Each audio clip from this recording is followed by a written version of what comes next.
Welcome to Whose Turn Is It Anyway, the show where we delve into the minds of board game creators and explore the people behind the games we love in our expansion episodes. In this episode, we're joined by Chris Priscott, the innovative designer behind Unfringed Games. Chris has captivated the board gaming community with titles like Zuuli, Moving Wild, and Molehill Meadows. Now he's set to release his latest creation, Fetching Feathers, and we have him here to chat to. We last had Chris on an episode in the late 2022, I think it was, JP. It was. So it'll be great to see how things have developed with him and Unfringed Games. Welcome, Chris. Thank you very much. Thank you, Becky JP, for having me for the second time. It's great to have you back on. You are our first returning expansion episode person, so that's a little badge of honour there. It's a privilege. An honour, yeah. It's kind of a special moment. I think. And I imagine a lot has changed for you, as it sort of has for us, really. So this is a really nice kind of sort of journey. I don't have hair anymore. Well, yeah, I've definitely got 3 years ago. Definitely got a few more wrinkles, and the pictures look different. But this is an audio-based podcast, so fortunately for lots of us. Yeah, I mean, it doesn't feel that long ago, right? Like it feels like last year. Yeah, but you said 2022, so yeah. Yeah, that's what when we released the episode, December 2022. So yeah, so since then you've released a fantastic flip and write, Molehill Meadows. Very good. Zuuli has received the Oink Games treatment and been changed up a bit and released internationally as Moving Wild. That must have been a pretty crazy journey for you. Oh, I mean, that was, beyond what I could ever have expected for for my first game. So, yeah, that was amazing to, see its launch in the US and see it in shops in other countries. Just to see it in shops generally. I got Zuuli in a few shops, but to see Moving Wild in shops everywhere is kind of crazy. Yeah, that must be such a surreal moment from something that's been kind of just a little germ of an idea in your head, and now you see it just out there.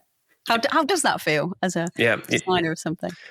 Oh, I mean, it doesn't. It's amazing. I mean, a situation recently where a friend was in Sweden and they were picking out a board game for their trip, and his girlfriend came over and said, "Hey, can we get this one?" And it was a copy of Moving Wild. I mean, I had no idea Moving Wild was in Sweden. Wow. It still feels very special, especially when I see it in a shop. Like I can't not pick up a copy and have a photo and post about it. Like even just for me as a memory to because who knows whether it will happen again, to be able to get a game signed with such a great publisher. So yeah, but that's it's well deserved. It was such a great sort of basis of an idea, and that's just been proven by the fact that other companies can recognize that and see the potential in it and want to embrace it. So that's really great. It was made up. And when you got that, I was like, this is awesome. Yeah. Because it's such a big deal. Yeah. And, and getting to see that, places like Essen and all that. Yeah. Fantastic, mate. Well done. Yeah. Yeah. And it's such a lovely company, Oink, as well. It's like they have such a great name about them, right? And it's such a great branding, and people love their games. They're kind of like collector's items. So I didn't even approach them before. I never even pitched to them because I just thought, it's they're Oink. They have their games. For them to then approach me was incredible. Yeah, wow. Amazing experience. Fantastic. So, how do you think? Were there any lessons that you learned sort of from Zuuli that you applied, or things you avoided this time or particularly did differently, sort of going through? For the new games or for the new designs? So I think as a designer, I've definitely learned a lot from, having come from Zuuli, where I didn't know what game design was. I didn't know how to publish a game. I didn't know how to do any of that kind of stuff. You learn a huge amount over the years of, trying, failing, doing different bits. So there was definitely a slightly different approach. I kind of understood a few things better. I mean, one thing being the artwork. So as much as there seems to be a really big fan base in the UK for the Zuuli artwork, there definitely was some feedback from other publishers that it doesn't quite match the style of the game. Like it's quite cutesy and maybe the game is a bit more complex. So that was a big lesson for Fetching Feathers that I wanted to get that more in line. So that was definitely important for me there. Has your perspective on the board game industry changed since that first release? Because it is a few years ago now, even though it doesn't feel like it. And I feel like the board game industry has had quite a lot of ups and downs, shall we say. So have you had to kind of sort of think about any of that, or has that changed your opinion on how things go? Or it's a good question. Yeah, I mean, one thing I'm coming to the conclusion of is that at least kickstarting small box games is now very difficult because unfortunately you have to bring your audience nowadays. There's gone are the days where, passion projects could be funded and made into reality from, more prototype like games. So you have to bring your audience and you have to have a really polished product. And to do that, it can cost a lot of money. And then when you've only got a low price game, it can be difficult to get a return on that. So that's, Fetching Feathers is a tough one for that. But I personally just really like making these smaller, simpler games that people can carry to their board game clubs and stuff. So that's definitely a challenge. I know that if I had targeted a £40 game, it's a little bit easier to bring to market in some senses. But let's see. Fingers crossed it seems to be going well, at least on Kickstarter so far. Well, this might be a good time for you to give us your pitch for Fetching Feathers. So all those out there that haven't heard of it, which I'm sure can't be many people by now, but give us the lowdown for Fetching Feathers. What is it? I don't know what it is. Yeah, what is it? Go on, we'll play the stew. So tell us about it. So the tagline, at least for Fetching Feathers, is you are attracting fancy flocks to seasonal sanctuaries. So it is a kind of almost a Zuuli-inspired drafting game where you are trying to attract these birds, which are wearing rather fancy hats, to locations to score points. There's kind of two bits which I think are the kind of fun elements. One is there's a bonus-driven kind of set collection element. So certain birds like to be with other birds. Some birds prefer to have certain food requirements and score more points if you have them. And then the other puzzly bit is the seasonal aspect. So just like in real life, a lot of birds migrate for sometimes different reasons, but a lot of times because their food is no longer available. So maybe the meat runs out, so they need to migrate somewhere else where they can find some meat. And exactly in Fetching Feathers, you have your locations rotate and change season at the end of every round, which will change what food is available. So you then need to migrate your birds to different locations. And if you don't find a home for them, they are going to go find a home with one of your opponents, and then your opponent's going to score points for them. Which is really disheartening when that happens, I can say. I was going to say, it's a little bit of like anti-hate drafting. It exactly is. It mechanic. Really is. Yeah. To help with kind of with this kind of aspect where in Zuuli you can very much punish people by taking the animals that they need. In Fetching Feathers you can't do that, because if you do take it and you can't keep it, it's going to get rotated back to your opponent. Yeah. When me and my husband played it on holiday, we kind of won about half and half each, which is pretty good for me. So I quite liked that. Mm-hmm. And I really liked how you'd kind of addressed some of the, and I can't say they're issues in Zuuli, but it can happen if you just happen not to draft enough of your enclosures. So you don't have that issue with Fetching Feathers because you start with 3 guaranteed, and then you've got that kind of, there's always going to be a set amount of locations to draft then in each subsequent round. I really liked that. So you've got to really pay attention to how many locations you've got and how many birds you're going to have to fit in them, just like you do in Zuuli, but in a different way. Especially like you mentioned, when the round ends and the season changes, these birds have potentially different requirements, so they might not be able to stay on your little tableau anymore. And it's so gutting when you have to give away a really high scoring card and your husband gets it, especially if they can keep it. Exactly. Yeah. But you can also try and make sure that doesn't happen, which is quite nice because you can see what they've got, because you know it's an open table. But because we're only playing it 2-player, I found that quite helpful because I only needed to look at his. I didn't need to look at a whole range of tables. So maybe that'd be more difficult for me if I had to look at a whole table worth. It kind of reminds me of, I don't know if you've played a game called Fort, Chris, which is... No, I know of it. I can picture the box. Yeah. Yeah. It's It's kind of a game about kids playing, and you're building a fort. The first person to build the fort wins. But it's that, what I quite liked about that is it's what it reminds me of, the mechanic is, if you don't play with your friends, then they'll go and bugger off and play with someone else, just like what kids do, right? If you don't give them attention, they'll go and do something else. And that's kind of represented by the cards you don't play in your hand.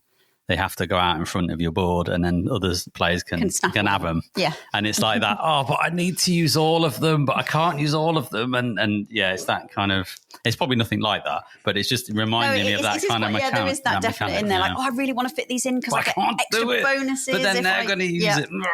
It's great. I love it. I can see they've got 3 and they can have 4 in that flock. Oh no, they're going to get it and score that extra point. Yeah, that's really upsetting. That's cool. But and in multiplayer, you only have to look one ahead as well. So even if you're playing a 4-player, you do only look in one player. But it was definitely a design thing that I learned over from kind of Zuuli. Like sometimes, I mean, I think it's also part of the fun of Zuuli is that you aren't guaranteed this stuff.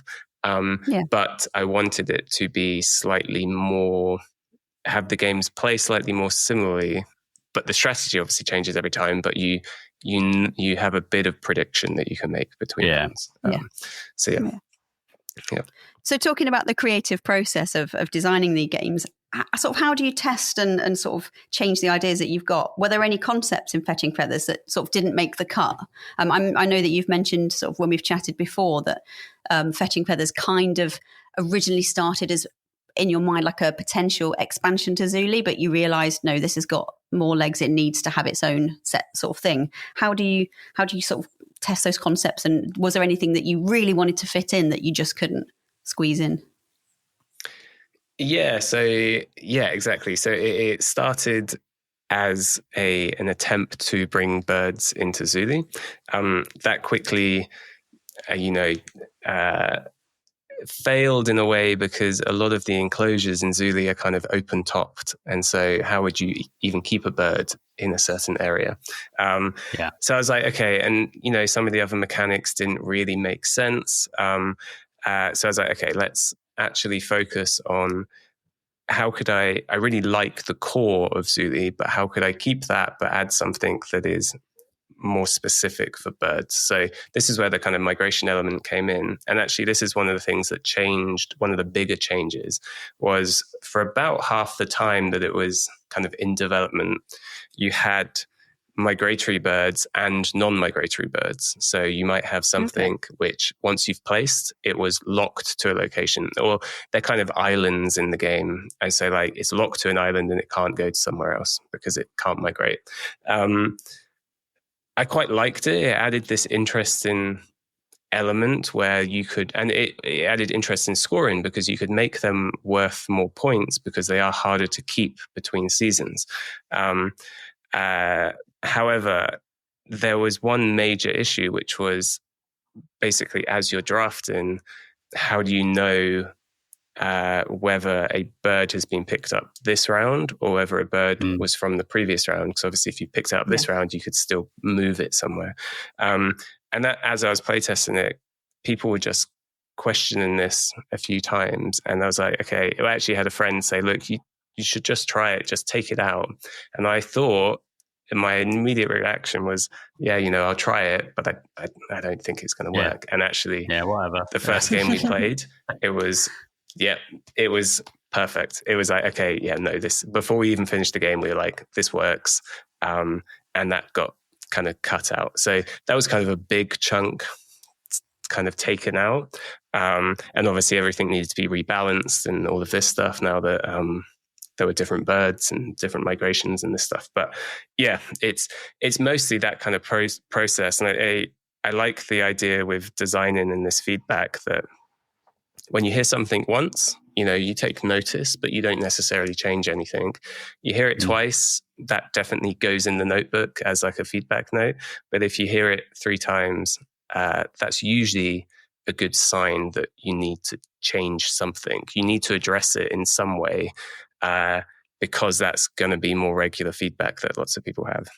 I think I actually picked that up from Lee from Molinarius Games. He always uses that thing, and I think it's actually really smart when designing games. I think it's a really sort of courageous thing to sort of allow someone to make you feel like maybe you haven't designed the most perfect game the first time. That must take a lot of, because you've designed your baby and it's perfect. It's exactly how it is. So it must be, that must be a really hard thing to do, to kind of go, okay, I'll listen and I'll change a thing. And actually accept, actually this is better. That's a really brave and courageous thing to be able to do, I think, rather than be sort of prideful of, no, this is perfect. Yeah. And I think when you're publishing your own games as well, it's tricky, because you kind of end up in this situation where you're making games that you want to play. And that's fine if what you want to play aligns with a lot of people, because then it goes well. But you actually don't know whether what you like as a game does align with other people. So you do, sometimes you do have to take that step back and go, actually, is this good, or is this good for everybody, or is this just good for me? And in which case, you can take a decision to go down just making something good for you, but it's usually better if you try and make it more inclusive and more enjoyable for more people. You're right. So that's tough sometimes, for sure. Yeah, a lot of designers who work with like other publishers, those publishers will either help develop a game or help steer it, or have that kind of feedback and knowledge and insight to kind of go, you know what, they love the design, but can we not do Vikings and do something else, And you see a lot of that in publishers where, and I always feel like with the designers, they go, but I really like Vikings. That's what made me want to do again. I wanted to do a Viking game. And now ships and planets and stuff. What do I feel about that? But, I think sometimes you got to let go. Yeah, I think it's tough as a designer as well when you can't have so much control. So if you are just designing and you're pitching to publishers, it's difficult to let that go, I think, because just like kind of movies, a lot of movies that are made are there may be a sequel to something that already exists, or they're the same movie made again, because they don't want to take the risk because they know that it works. And I think you can have some great designers that create something really unique with maybe quite a unique theme, but because it's a higher risk, it might get pulled back into something which is a bit more generic. Because there's a lot of money on the line, potentially. So it's tough. I'm glad I can publish stuff myself to, sometimes choose where I take that risk. But it's definitely harder for designers, I think, in some sense. The board game community can be incredibly sort of supportive and quite vocal for good and bad. It sounds like that you listen to a lot of people, like you just mentioned there, sort of Molinaris Games. You obviously have a really good relationship with them. So how do you involve the players sort of during the design process? I mean, I guess you've got like a group of people that are play testers for you, but I seem to remember we were talking about a design sort of thing, and you were listening to a young lad that helped you, that gave you an idea for the backs of the location cards? Yeah, so to answer the first bit, I have kind of a design group where I am. So there's a few of designers where we will play test each other's games. Also Sophie, who is my wife, who also plays a lot of versions of my game. How many games of Fetching Feathers has she played? Many, enough that neither of us really want to play it anymore. So that's mostly the main design side, like lots of playtests and working with designers. But that kind of designers typically, I found, always have some feedback. It's very difficult, I've found, to come away from a design meeting and not have any feedback. And at some point you do have to kind of say, okay, I can't, if I keep fixing everything, this game is going to change forever, because it will always introduce something that is slightly tricky. So you do draw the line somewhere. So that can be sometimes tricky with other designers. But the other question with Jack, who is May, I can't remember her Instagram handle, but May from Instagram. He was a huge Zuuli fan. And when he came to play Fetching Feathers at Aircon, he noticed that the food differs on each side of the island, and he thought that maybe that could be represented by some artwork in the game, because right now the image in the game is fairly generic.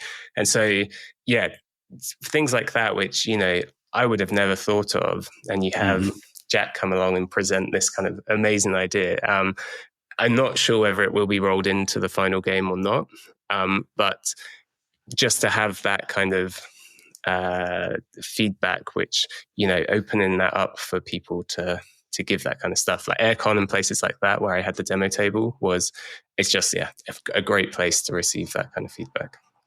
And it must be really nice to see people enjoying playing your games and actually sort of watching them have fun in the way that you want to see this game played. Yeah. I mean, for sure. And I think maybe you spotted at UKG as well, but for Fetching Feathers, I managed to get a number of hats that match the birds in the game. I am a massive hat fan. I noticed the hats, yeah. There you go. So, so that was always great. So for those of you who haven't seen the image and the artwork on these cards, they are beautiful birds drawn with fantastical hats that match the character of the birds really well. I think I was going to chat about the sort of artwork shortly, but Chris managed to find some really, really good sort of versions of the hats for real life, so you could put the hat on while you were playing your birds, and that was a really nice touch, I think. We did. Yeah, and we absolutely did. Yeah, we had photos of our hats on during Expo. Yeah. And I imagine that kind of that visual impact really helps people look and go, oh, what's going on over there? And then they see this beautiful artwork with this bird with a crazy hat on, and you're instantly kind of drawn in, and the artwork is so rich. I think those hats are a fantastic idea. What made you want to put hats on birds? A good question. So when I was designing it originally, obviously when you look at the games that are out there already, there's one big one with birds, being Wingspan, and the artwork in Wingspan is stunning. And so there was part of me that thought, I could work with an artist that could do something similar. It clearly works as a style, but you do want to try something as an indie publisher to try and stand out a little bit. So I don't know.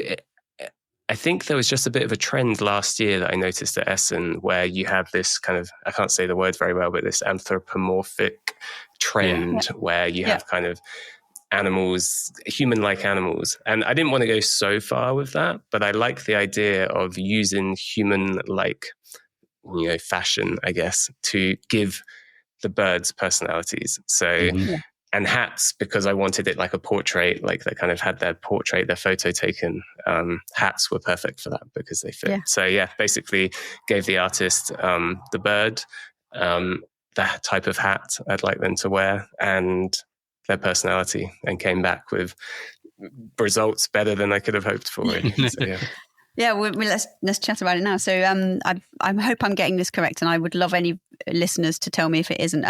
Faisal Joel Mudhakir, who is the artist for these cards, it's obviously really important to you that you give credit to the artist, and the visual impact of these cards is really stunning. And that is so obvious when it comes through that you've really spent time, and sort of having seen a couple of the little videos that you made you can sort of see how the bird is being drawn. So the kingfisher one and the picture of King Charles next to it, I wouldn't have necessarily put that together, but when you see the picture of King Charles next to this kingfisher with a crown on, it's just it's uncanny. It's uncanny. Yeah. That's obviously. But would I have said that was King Charles with the kingfisher? No, I wouldn't. But when you see the two together, I can so see and it's beautifully done, absolutely beautifully done. And that is it. A puffin, the one with the sort of fisherman's hat. It's just soulful. The puffin has like a woolly hat. Woolly hat on the puffin, and then like a fisherman's hat on the osprey. But actually I had a good story about the kingfisher. Was that I originally, part of the specification for it was to make it like a British royal family member.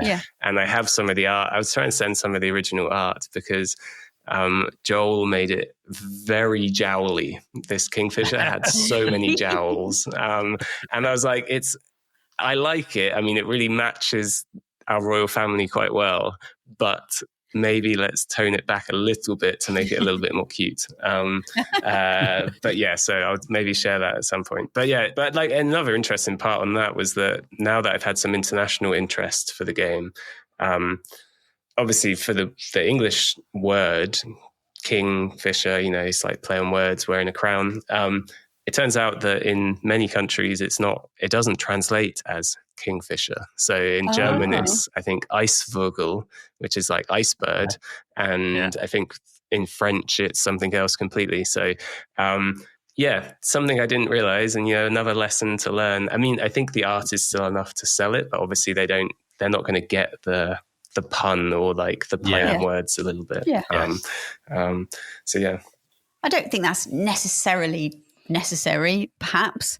It's just a fun little addition, isn't it? But and I think that talking about language and the use of it, you could absolutely play this game with someone who didn't speak the same language as you at all, and as long as you could make yourself understood, this means this means this, you could play with in a multilingual group, which is really nice, isn't it? It's nice when you can do that. It's nice when something doesn't rely on a whole barrel full of text or constantly looking up stuff, which I know a lot of some of the games that the other guys play in the groups do require a huge amount of text. Too Many Bones being one, being full of your little keyword kind of stuff. Yeah, you don't need any of that, and you can learn to play it in. Well, we learned to play it.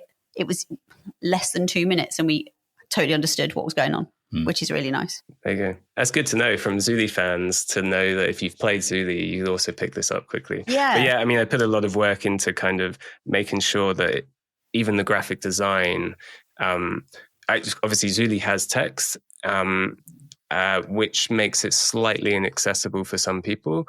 And so I tried hard to make sure that all of the icons and the graphic design of the cards as well are almost instantly recognizable as to what their bonuses do and what the card means and this kind of stuff. And that was, I think that did limit the design space a little bit, because, there's maybe some bonuses that could be slightly more extravagant, but then it's very difficult to translate that into a couple of symbol. Icons and I find that if you and if you need like a reference card for your symbol, you then kind of miss the point of having the symbol in the first place if you've just got like a card next to you which you're reading the text from. So I tried to keep it in line.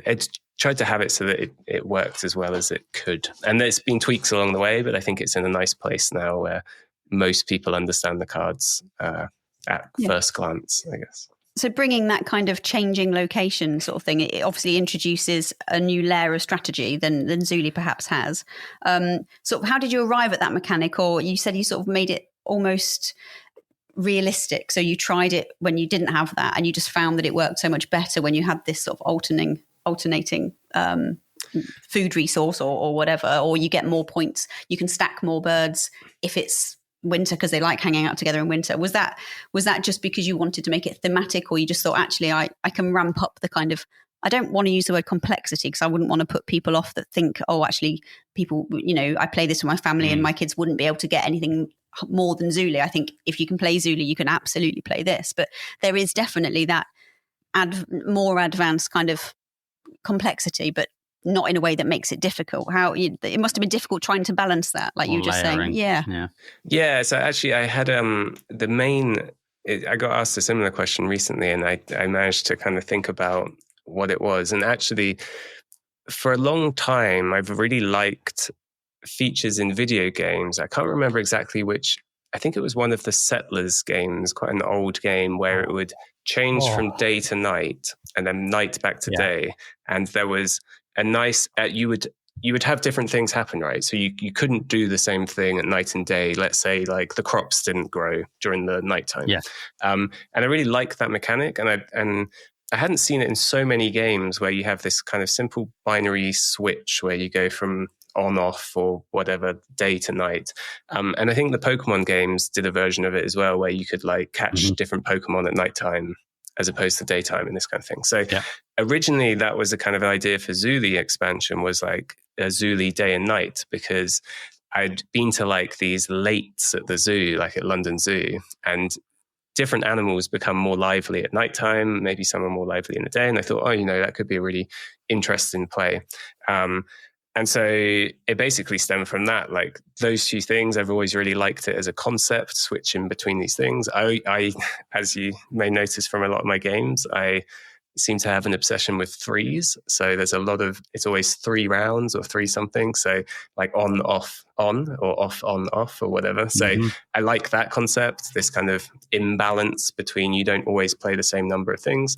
And then basically for birds, day and night could work because you do have some birds which are more active at nighttime, but actually it felt better to have it as a seasonal thing. And I really liked then because you slightly have the gimmick in the game where you physically rotate your locations, which is almost like, not exactly, but like the earth rotating or the seasons changing and this kind of stuff. Yeah, no, I think that works sort of really perfectly, and it helps you kind of come to grips with this is different than then, but it'll be the same again in a minute. That kind of, like you were saying, the on, off, on, or off, on, off. I really liked that. And it makes it, you have to modify something because it's going to change, but don't modify it too much because it's going to change back. And that's a really interesting, I don't know if now might be a good time to talk about your other kind of bonus project. Do you call it DOT or do you call it D.O.T? How do you prefer it to be referred to? So I don't mind actually, DOT or D.O.T. Yeah, really. So that's your kind of surprise bonus release, isn't it? One game wasn't enough. No, he wants to release 2. I mean, make life difficult for yourself. Why not? I love it. But do you want to give us a very quick pitch for that one so that people know what it is? It was slightly regretting it now, trying to publish 2 games at the same time. But I'd had this idea for a while, where I like the idea of a pool that you have yourself, and an area that you own, and all players own an area, and then a certain shared area in the middle. And I liked it in a way that you have this really interesting decision where you go, do I play into the middle knowing that it could benefit my opponents, or do I play into my own pool where benefits just me, but maybe I want to play something in to punish the opponents, but everyone is doing this at the same time. So I'd had this idea for a while and had actually developed it up to DOT as it is now. And the plan wasn't to publish it straight away, but kind of to loop back to kind of this small box problem on Kickstarter. Being able to have 2 games at the same time allows me a little bit more to potentially spend a bit more on ads to try and bring a bigger audience. And it's something I've seen companies like Allplay do. So Allplay, a lot of the time, they have kind of small box games, but they always launch like 3 at a time. And I suspect it's for a similar reason that it helps. It helps a lot. I mean, I can pass a lot back to the backers because the freight is coming from the same factory. So the shipping is not exactly halved, but much cheaper for me, which I can pass on to people and keep the games cheap, but also allow for me to help bring more of an audience to the project as well. So it was a bit of a let's try it without really thinking that making 1 game is a lot. So fully polishing 2 games is quite tough, but it's getting there. It's almost done. It's really interesting. So I've played a promo version, and it's very, very different to your other games. So they're very thematic. The animals that are involved in them are really a big part of the game, where DOT is, I guess they are anthropomorphic dots, aren't they? They do have a face, but they're red dots, black dots. They're little kind of, you could say they were critters, maybe. I don't know. Maybe that's going too far. They're little faces, black dots, red dots, and blue dots. And you have these on your cards. And like you said, you're playing them into a shared area and into your own personal area. And I love the fact that on the first round, you're trying to get big differences in those numbers. The second round, the minimal difference. And then the third round, big difference again. So I can totally see how, yes, that fits in with your sort of 3-phase. Ebb and flow. Yeah. But it hasn't got it's not an animal theme or it's like a lovely mathematical, and I'm not saying that to put people off. That is this is why it's great. It's a mathematical puzzle of, like you're right. Do I definitely make this so I'm going to win this first round? Possibly, but you still never know what your opponent's going to play. And I liked the fact that you're only ever really watching one other person because you're playing it. It's a 2-player game. you haven't got to sort of try and look at the table dynamics and all of those things because that isn't involved. And I liked that. And again, me and my husband have got very, very sort of similar scores. We're only usually 1 point out of each other, which is great because that makes me feel quite I've achieved something if I've got almost as many points as Curly. So that's quite nice. But it's been very close, which is sort of like, I need the edge for this. So I think I just need to level up my brain thinking, but it's not crazy level of complexity. You're just counting numbers, really. The complexity is, how do I, you're right, do I share these colored dots or do I try and keep them to myself? And I really enjoyed it. I really, really enjoyed it. Nice. Yeah, awesome. Well, very glad to hear it. I could imagine if someone saw those, they wouldn't imagine they were made by the same person because they have got a very different feel, I think. Yeah. So I mean, it's definitely more experimental in that way. So it's definitely, it was something which I thought for a while. I spent a lot of time trying to attach a theme to it. And, you know, given I'd done a lot of animal stuff to try and attach an animal theme, but all of the stuff that I came up with felt forced and felt like it actually distracted a little bit because it didn't fit perfectly. Because it's kind of like you're explaining, you're almost getting pairs. So sometimes you want pairs. So you want your things to pair up with stuff in the middle, and then you don't want your stuff to pair up with stuff in the middle. And actually, the only real theme I could come up with for that was kind of if you're dancing. So sometimes you want a partner if you're dancing, but then maybe you're breakdancing. So if you're breakdancing, you don't want a partner if you're breakdancing. I don't know. And even that is a bit loose anyway. So in the end, I was like, no, okay, leave it without a theme. Keep it kind of semi-abstract, but make it cute still. So it still has like a kind of cutish design. The colour palette you've chosen is perfect for that. It's not abrasive, but the colours are still really easy to determine. And I'm not a colour impaired person, but I can imagine that they're still strong enough, and the colours are strong and pale enough to be able to determine even if you do have some colour impairment. And it's a very small box. I don't know. I know that this is just the prototype that I've seen. I can guess it's going to be a small box kind of game. You can probably fit it in a coat pocket, take it down the pub. You've just got 18 cards each. And you don't need a ton of space or what. It's very easily played in small places, which I think there's definitely a market for that. And I think regarding the theme, we can tell. So, you know, when you're playing a game, you know if a theme has been pasted on. I mean, we've all played games like that, haven't we? Many a game. Yeah.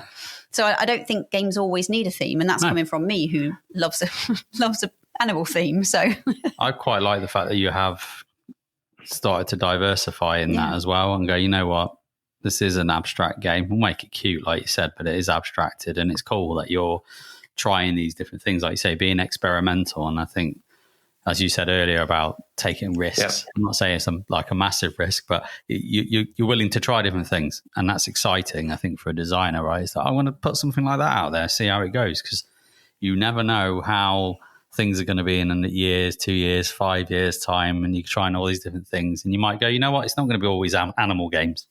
I might try something like this. And what the hell? Yeah. Wow. Yeah. And I was surprised. I was so, it was one of the games which I was more nervous about putting out because it is a bit more experimental and because it doesn't quite match what I've done before. So yeah, I was surprised, even though it's, you know, published 4 games or will have published 4 games. I still get the nerves for it.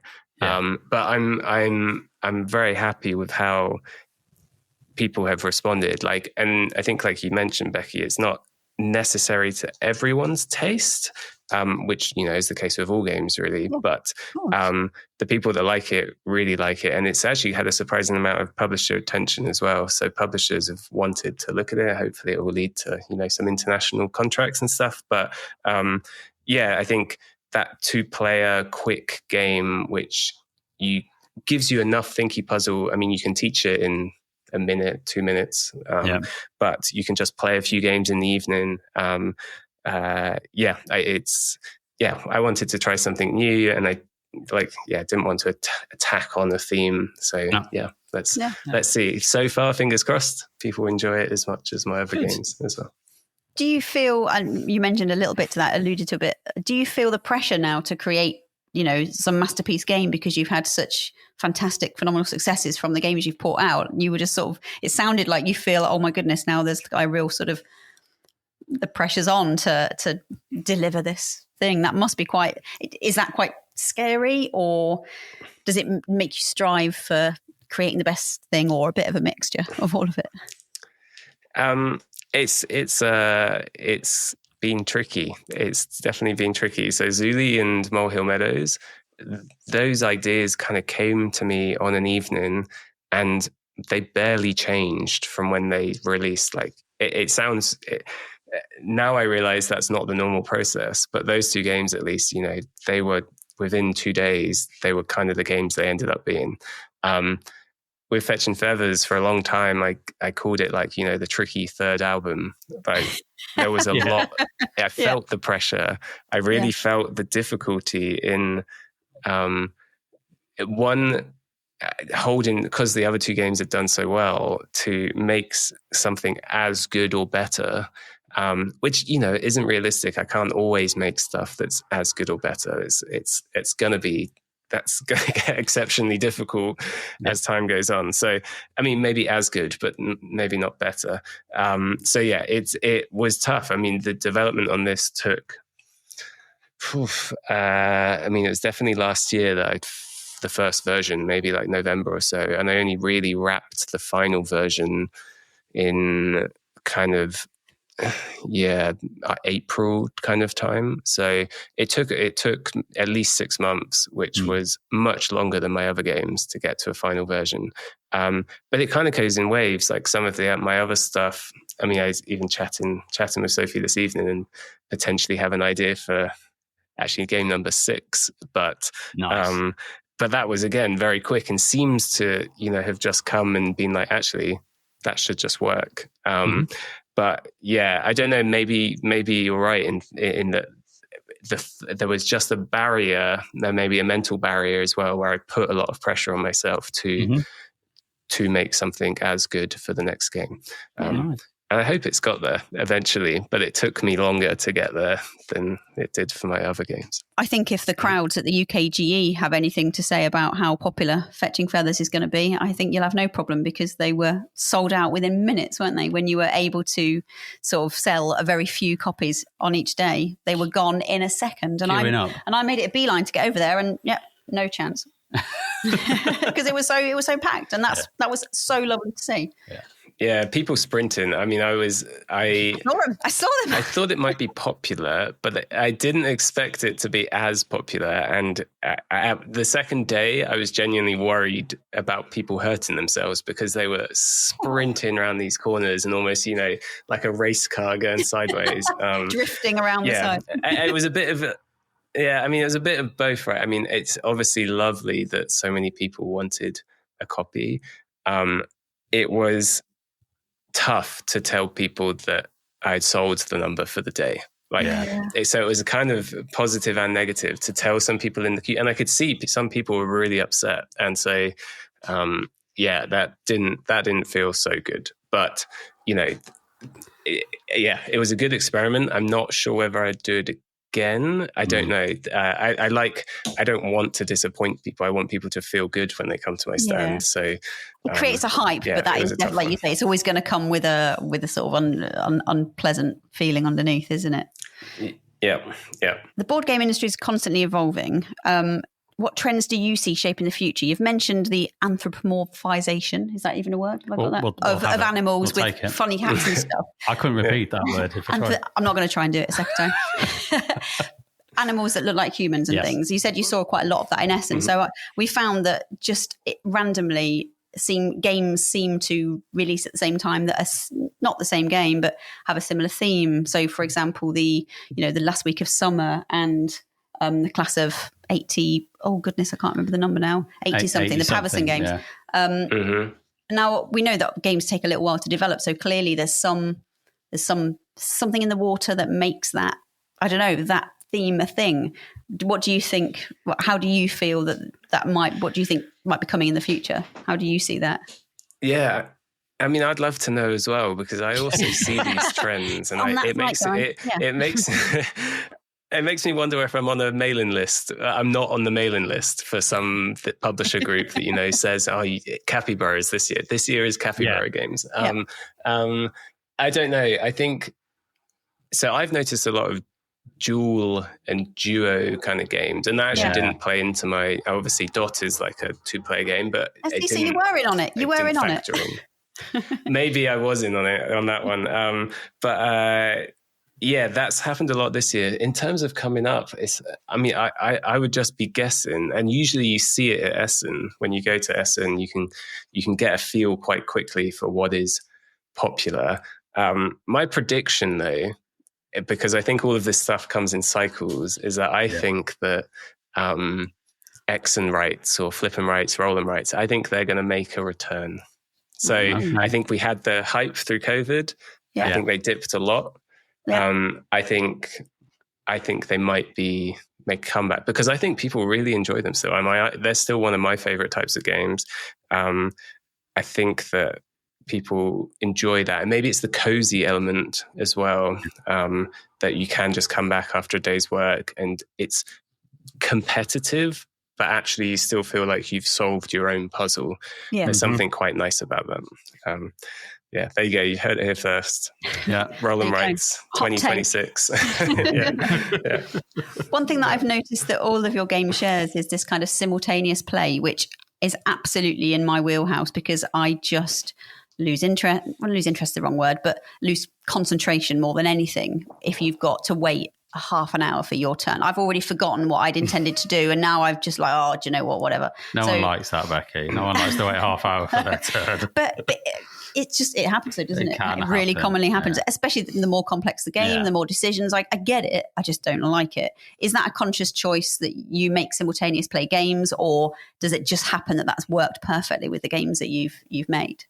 Yeah, no, it's very conscious. So it is something for, I'm slightly bending it for game 5, but it's all the games up to now, it's been part of my design philosophy, but also as Unfringed, only publishing simultaneous games. And it's a similar reason to, like you said, I've been at too many tables of people playing board games where maybe it doesn't take 30 minutes to come back to you, but you can see people after they've taken their turn, their mood just starts to drop and they start to get bored and they start to be uninterested in it.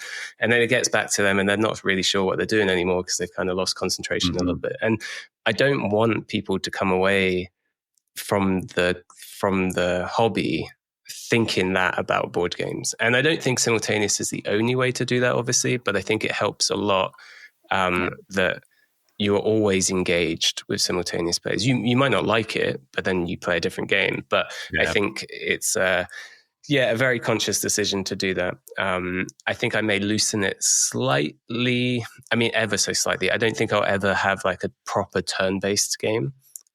I say that, maybe. Who knows what the future holds? But I'd like to stick to kind of simultaneous games. But it's very difficult. It's become... there's not actually that many mechanics which work that well simultaneously, and you get into a lot of timing problems, a lot of sequencing problems. Even in D.O.T, you could argue there's a part in D.O.T where players have to discard the other player's cards, and actually that is technically turn-based, but it takes 10 seconds. So it's not truly simultaneous, but it's 10 seconds. So it's not much. But it's definitely a conscious thing. And it helps with designing. It keeps my mind focused as to like what kind of games I can design, because it restricts the design space. We've chatted before where people have found that more parameters are actually kind of helpful because it makes you immediately be able to discount quite a lot of stuff. So I think that's, I would guess as a designer, that makes that sort of harder, but easier in a way, because you lots of stuff are just like, well, that's just a no.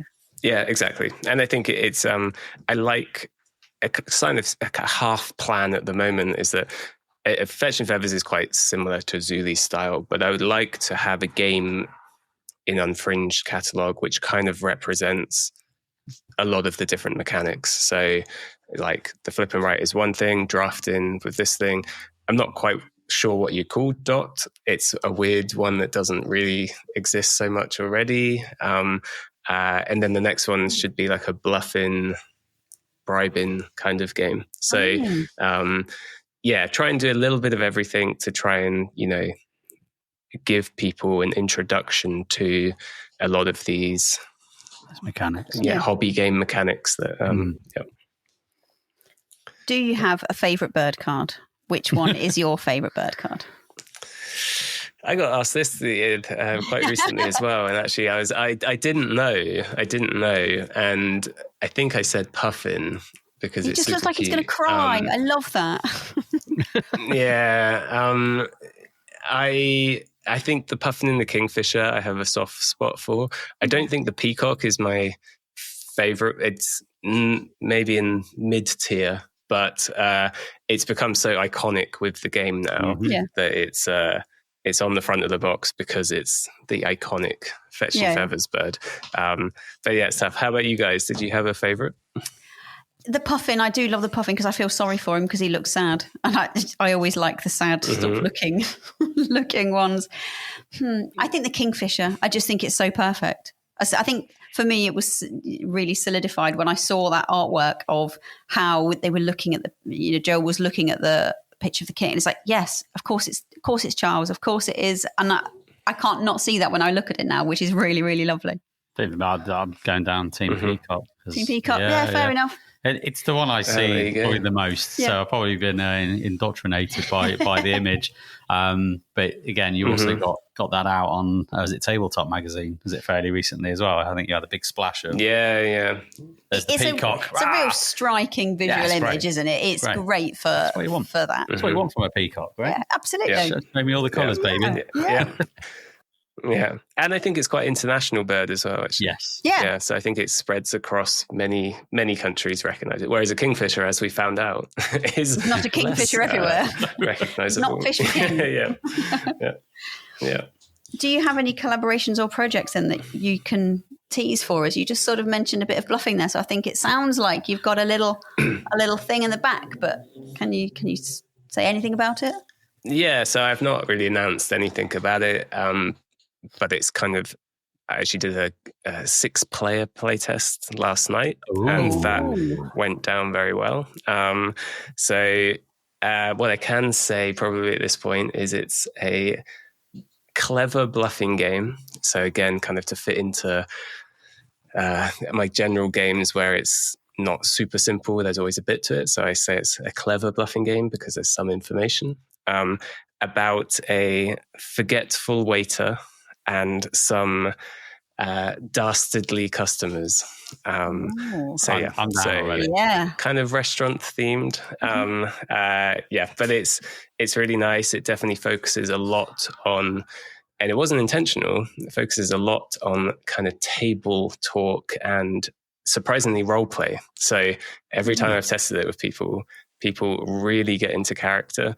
And obviously that always leads to really good table interaction around the table. Absolutely. So very excited to bring that to hopefully Aircon, to demo it at Aircon. So well, weirdly you mentioned this as a theme because a couple of days ago I went to a restaurant and the waitress did the thing that I only normally see in America, which is when they take your order, a complex order of many food items, drinks and stuff for many people, but never write anything down. And you go, they're going to mess this up. And in America, they never mess it up. They get it right every time. They messed it up. You knew they were going to mess it up. They messed it up. Something was wrong. This didn't happen. And and it's like...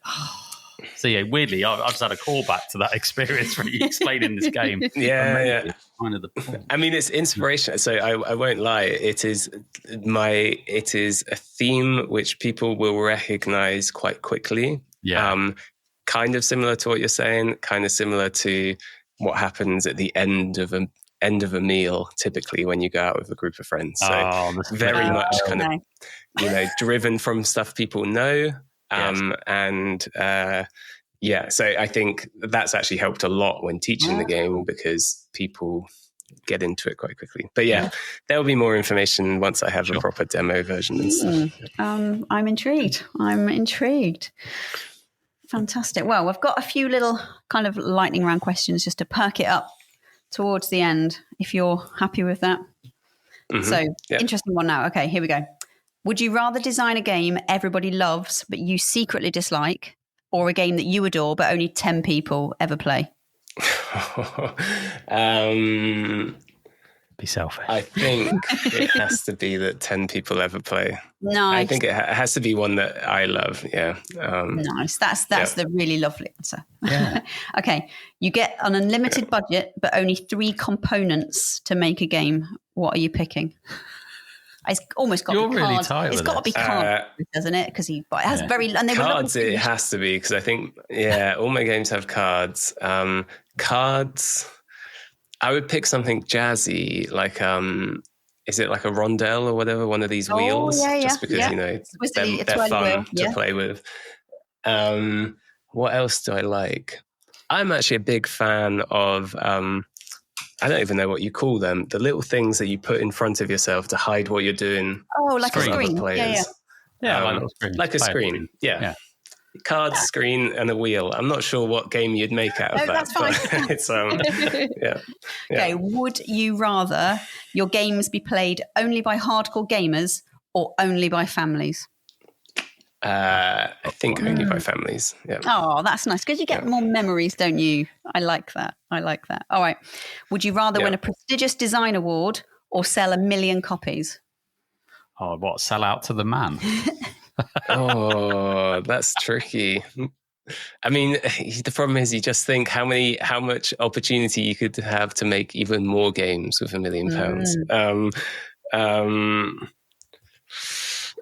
I actually don't know on that one, to be honest. That is a tricky one. The thing is, ultimately, I don't think either of them would be... I don't know. For me, I find that the main buzz is watching people play the game. So maybe the reward is more likely, but actually, because some organization decided that it deserves it, doesn't mean as much as, having actual players play it and enjoy it. So maybe I'd go slightly more to the reward. I think you can say no to both. I think that's keeping your integrity there. That's nice. Okay.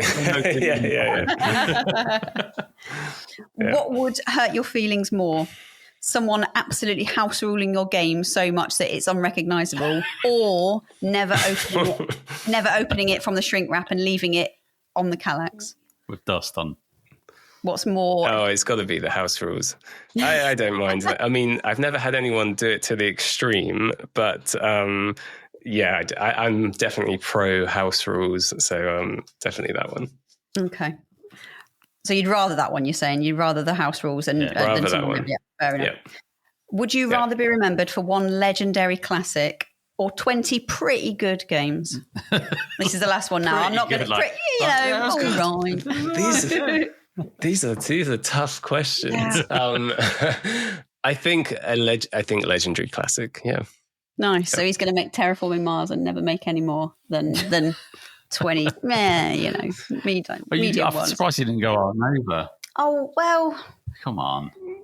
Oh, I'm feeling a bit disconcerted with Ark Nova right now. It's been a week and I haven't heard you say the words Ark Nova. Well. So, just saying. I did lose my last game, so maybe it's a bit. I'm a bit salty. I still need to play it. I still haven't played it, even with the comparisons to Zuuli. Yeah, I do need to play it. We talked about this 3 years ago. I'm sure. I'm getting a deja vu moment. Yeah, probably. But this will be a bit of a. I was going to mention it in a next podcast, but we did decide to do the all-in pledge to the 3D edition super spec. We flip-flopped. So we're absolutely not doing it. No, we're not doing it. Maybe we are. Look how much it is. No, we're not doing it. And then we decided to do it on the way back home from our holiday, absolutely jet lagged and just like, how many minutes whatever before the end of that campaign did you decide? Or was it was only like the 2 days before. Oh, okay. Yeah, so we did leave it till the end. We really actually did decide not to do it a couple of times and then change our mind. So I'm sort of feeling a bit Ark Nova, sort of like, oh God, buyer's remorse kind of a thing. So, Sod it. Yeah. But yeah, you should still play. I did hear you on the last podcast, in and ahhing, so I'm glad you made the firm decision now that you're going ahead. Yeah. We decided we weren't. And then I heard Curly when I was listening to one of the episodes and he said we were. And I thought, oh, yeah, maybe we should. And that was sort of what convinced us to do it again. And then we were back on the no camp. It's been up and down. It's been up and down. Chris, it's been such a pleasure talking to you. It's amazing having you back and sort of hearing about Fetching Feathers and your journey as a designer. For listeners who want to check out Fetching Feathers and .dot or D.O.T, where's the best place to find you? What should they be looking for?